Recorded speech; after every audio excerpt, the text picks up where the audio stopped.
let's get ready with me for birthday invitation. I have two option, sweatshirt আর full sleeve T shirt. তো আমি বুঝে পাচ্ছি না কি পরবো, তো চলো তোমাদেরকে আগে দেখাই। এই আছে এটা ফুল স্লিভ এর মধ্যে, ভাবছি যে এটা পরবো, তো ডিসাইডই করে উঠতে পারবো। আর চলো তার আগে আমি এক কাজ করি, আগে রেডি হয়নি।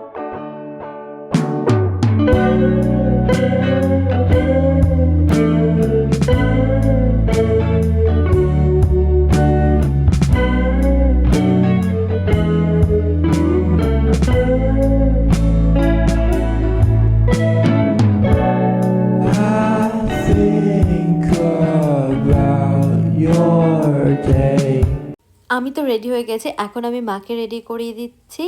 আর এটা আমাদের দুজনের আউটফিট চেক। কেমন লাগলো অবশ্যই কিন্তু কমেন্ট করে জানাবে। Thanks for watching, okay bye.